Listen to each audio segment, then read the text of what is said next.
어이구, 어이구. 잘하셨습니다. 네. 잘하셨습니다.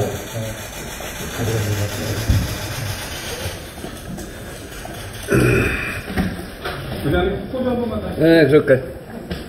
네.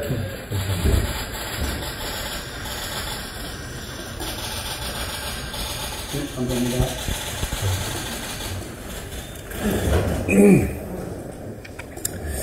네, 국정 현안이 산적해 있고 대통령께서 외국을 나가셨는데 이렇게 총리께서 국회를 찾아주시니까 아주 특별한 의미가 있는 것 같습니다. 경제와 안보가 국정의 두 기둥 아니겠습니까? 지금 경제 특히 민생이 매우 어려운 데다가 남북 간 군사적 긴장이 높아져서 정말 비상한 상황인 것 같습니다. 그런 만큼 오늘 총리님의 국회 방문이 국민께 좋은 신호로 이렇게 전달될 수 있을 것이다 생각하면서 매우 기쁘게 생각합니다. 정부가 국회와 협력해서 난국을 잘 헤쳐나가는 것, 특히 국정 운영과 민심이 가까워지는 계기가 될 수 있을 것이다 이렇게 생각하면서 이렇게 방문해 주시고 환영드리고요. 요즘 어느 때보다 남북관계가 참 걱정입니다. 이렇게 강대강 대치가 계속되면 가뜩이나 어려운 경제에도 악영향을 미쳐서 국민들의 불안도 커질 수밖에 없는 그런 상황이죠. 어제만 해도 국민들께서 크게 놀라셨을 만한 일이 있었고 다행히 군사적 충돌로 가지 않아서 그나마 다행입니다만 9.19 군사합의가 폐기가 돼서 사실은 이 남북관계에서 안전핀이 뽑혀져 있는 상태이기 때문에 접경지역에서 우발적 상황이 언제라도 군사적 충돌로 이어질 수 있는 그야말로 살얼음판과 같은 그래서 노심초사할 수밖에 없는 그런 상황인 것 같습니다.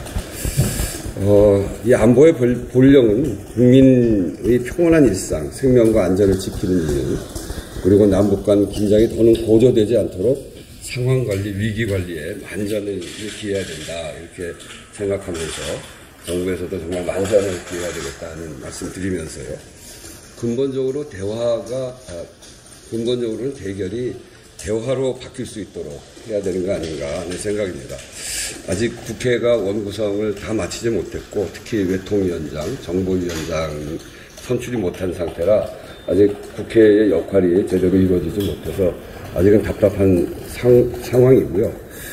평화는 경제를 키우고 국민의 삶을 지키는 것이 아닌가 이런 생각을 저는 늘 갖고 있고 정부가 남북관계를 주도해 가더라도 국회와 함께 지혜를 모으는 과정은 꼭 필요하다는 점을 강조해서 말씀드리고 싶습니다. 민생이 참으로 심각한 수준이고 고금리, 고물가로 큰 고통을 국민들이 겪고 있고 그래서 총리께서도 물가 안정을 위해서 노력하고 계시지만 국민이 체감하는 물가는 계속 오르고 있습니다. 현재로 삼겹살 1인분 평균 가격이 2만 원이 넘었다고 하니까 보통 서민들로서는 정말 놀라울 만한 수준이 된 게 아닌가 싶을 정도고요. 또 자영업 현장은 지금이 정말 정부가 필요할 때 그런 위기적 상황인 것 같습니다. 저도 지역에서 선거를 치르면서 또 동네 다니면서 보면 문 닫은 가게가 너무 많아서 참 가슴 아프게 많이 느껴지더라고요. 국회 원구성 마치는 대로 민생 경제를 포함해서 경제 상황을 긴급하게 점검하고 또 민생 지원 대책 마련에 국회가 함께 팔을 걷어붙여야 되겠다 이런 생각을 합니다. 그리고 21대 국회가 이태원 참사 특별법을 통과시켰는데 이제 특별조사위원회를 구성해야 되는 단계, 이것을 차질 없이 출범시켜야 되는 단계에 와 있습니다. 국회는 국회대로 조사위원 추천을 마무리를 잘하고 또 정부는 정부대로 특히 총리실에서 여러 가지 준비사항을 잘 챙겨주실 것을 당부드립니다. 여러 기회에 밝혔지만 기왕 총리께서 오셨으니까 직접 한 가지만 더 말씀드리면 국민이 국회를 신뢰할 수 있도록 국민 눈높이에서 국회를 새롭게 만들어가야 한다는 책임감을 국회의장으로서 갖고 있습니다. 핵심은 국회와 정부 관계가 바로 서는 것이라고 생각하고 국회의 모든 권한은 행정부와의 관계 속에서 나오는 것이기 때문에 그 의미를 제대로 실현해야 되겠다는 생각을 갖고 있습니다. 국정 운영에 민심이 잘 반영되도록 국회가 민심 전달의 통로가 되달라.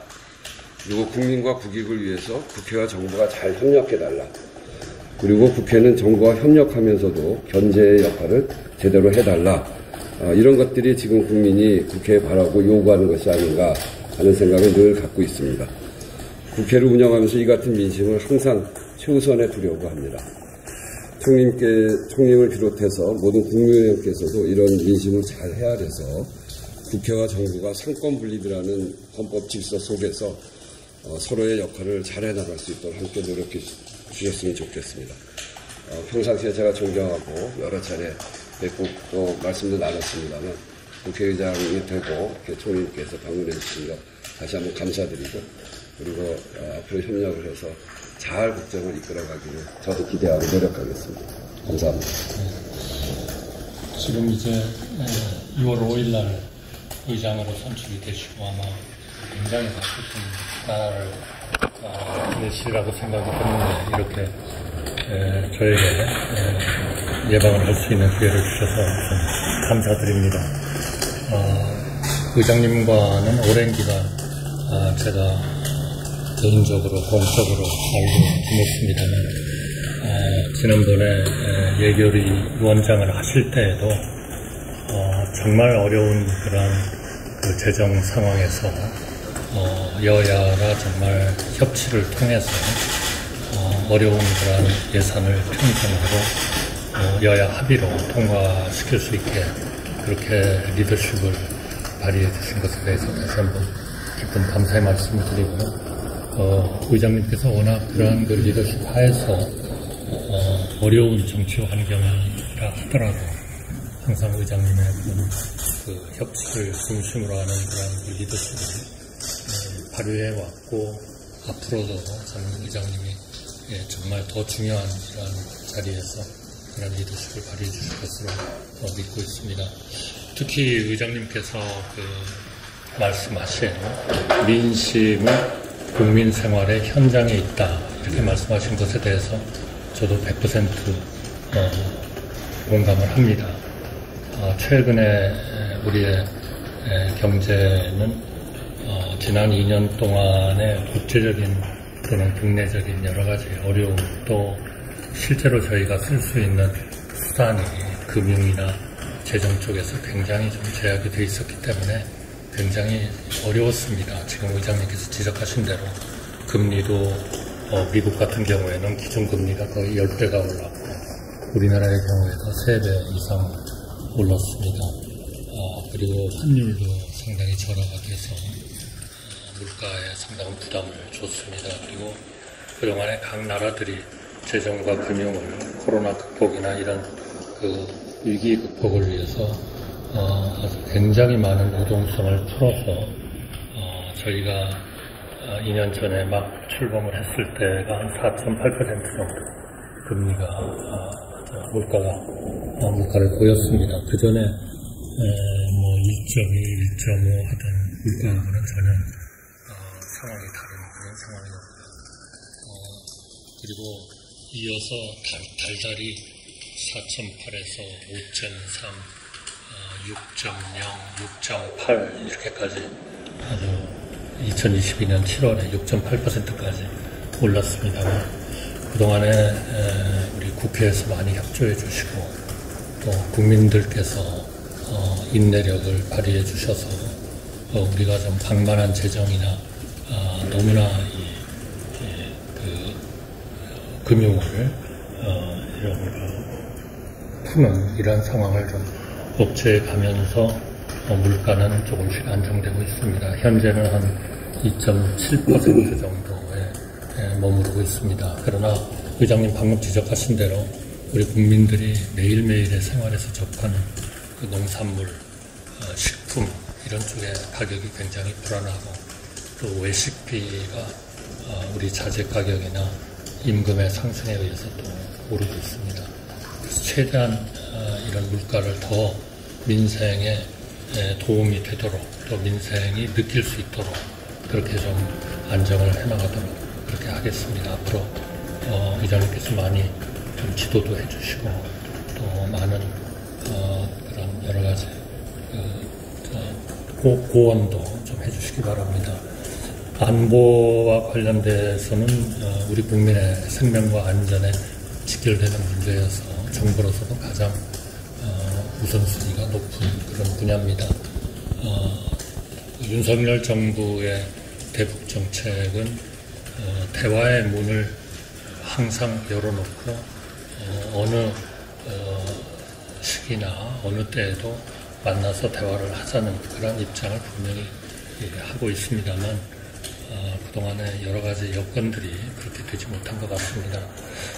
그리고 또 북한의 이런 핵 능력의 고도화와 같은 또 러시아와의 협력을 통해서 이러한 핵과 미사일 능력을 급속히 강화시켜 나가고 있기 때문에 우리 정부로서는 부득이 한미 간의 동맹 그리고 한미일 간의 군사 협력 같은 것을 통해서 북한이 그러한 도발을 하지 않도록 하는 강력한 억제력을 동시에 확보해야 하는 그러한 고민과 어려움이 있습니다. 그런 과정에서 북한의 도발에 대해서 좀 더 명확하게 저희가 좀 대응을 하는 것이 국민들을 안심시키고 생명과 안전에 도움이 된다. 이렇게 해서 부득이 9.19 군사 합의를 정지를 시킨 그런 상태입니다. 남북 간의 신뢰가 회복이 되면 이 문제는 다시 원상으로 회복될 수 있으리라고 저희는 생각을 하고 있습니다. 앞으로 우리 국회에서 의장님께서 좀 지도력을 발휘해 주셔야 할 많은 입법 과제들이 기다리고 있습니다. 저출생의 문제라든지 민생과 관련된 문제라든지 또 우리가 큰 예산을 들이지 않으면서도 우리 경제를 회복시킬 수 있는 규제의 합리화라든지 이런 문제들이 많이 남아 있습니다. 지난 21대, 21대 2년 동안에 한 5만 건 정도의 법안이 국회에 제출이 됐고 그 중에 한 96% 정도가 의원님 발의였습니다. 그리고 그 중에 한 6천 건 정도가 그 법안의 규제 제도가 포함이 되어 있습니다. 그래서 정부에서 입법하는 것에 대해서는 비교적 저희가 규제 사전 심사를 하고 그 규제개혁위원회를 통해서 규제를 최대한 합리적인 규제가 되도록 노력을 하고 있습니다만 더 많은 그런 입법들의 규제 내용이 사실은 국회에서 발의되는 경우가 많아서 저는 의장님 계시는 동안에 국회에서의 그런 규제를 좀 사전에 심사해 주실 수 있는 그런 그 기능과 조직을 좀 국회가 갖추셨으면 하는 그런 생각을 가지고 있습니다. 지난 21대에도 국민의힘의 윤재호 의원님 또 우리 민주당의 의원님들께서도 같이 이렇게 같이는 아닙니다만은 규제를 사전 심사하는 그런 그 법안들이 발의가 됐었습니다. 그래서 그런 법안이 저희도 빠른 시일 내에 또 발의를 좀 하도록 하겠습니다. 꼭 좀 의장님께서 도와주시기 바랍니다. 의장님 말씀하신 그런 민생의 중요성에 대해서 저희가 더욱더 심혈을 기울여서 물가도 안정시키고 또 환율도 안정시켜서 인플레 위협으로부터 좀 우리 국민들이 벗어날 수 있게 하고 또 안보 문제에 있어서도 남북 간의 그러한 관리가 가능한 수준에서의 그러한 안보 관리가 되도록 최대한 노력을 하겠습니다. 의장님께서 앞으로 많은 좀 여러 가지 지침과 또 좋은 의견을 많이 좀 주시기 간곡히 부탁드립니다. 다시 한번 이렇게 뵙게 돼서 또 시간을 내주셔서 정말 감사합니다. 말씀하셨으니까 저도 한 말씀은 더 붙여. 우선은 총리님 말씀하신 그런 여러 가지 현안들에 대해서 국회가 충분히 뒷받침해야 되는 부분은 충분히 뒷받침할 수 있도록 저희도 잘 갖춰서 해보겠습니다. 말씀하셨더니 이제 저는 지난번 당선 인사를 하면서 우리 사회의 갈등을 어떻게 줄여나갈 거냐, 갈등이 너무 커서 그 중에 하나가 민심이 서로 다른 민심을 갖고 다 이야기하는데 민심을 제대로 파악하는 것이 중요하고 그렇게 하기 위해서는 여야의 국회의원 300명의 국회의원들이 국민들의 현장으로 들어가자. 그래서 진짜 국민들의 민심이 뭔지를 깊숙이 파악하는 노력을 하자는 게 그중에 하나를 얘기했고요. 또 하나는 여러 우리 사회에 갈등적인 사안들이 많지 않습니까? 뭐 대표적으로는 저출생 인구, 불공정, 기후위기, 지역소멸을 비롯한 여러 우리에게 주어진 큰 의제부터 작은 의제까지. 네, 이런 의제들을 보면 이해관계가 너무 복잡하고 또 거기 그 일을 바라보는 가치도 너무 다르고 그래서 합의가 안 되기 때문에 이거 한쪽에서 얘기하는 것은 잘 안 되고 그래서 국회라고 하는 공간이 국회라는 기관이 사회적 대화의 플랫폼이 되자. 그래서 여기는 민의가 모이는 데니까요. 국민들로부터도 의견을 듣고 정부의 어려움도 또 함께 나누고 또 그리고 민심을 파악한 국회의원들의 목소리 이런 것들을 다 이해관계와 가치를 다 종합해서 사회적 대화 플랫폼으로서의 국회의 기능이 매우 중요하다 이렇게 그런 얘기를 했었거든요. 저는 이제 앞으로 그런 일들을 많이 해가야 된다고 생각합니다. 제가 택배 과로사 사회적 합의 이런 것도 이제 이끌어내본 적이 있고 그래서 이 일을 하려면 가장 중요한 부분 중에 하나가 정부가 적극적으로 참여해서 정부의 의견도 제시하고 또 필요한 일을 뒷받침하기도 하고 이런 거거든요. 그래서 앞으로 그런 일을 해나갈 때 총리님께 또는 관계 장관님께도 적극적으로 협조를 요청할 생각입니다. 네. 일전에 여야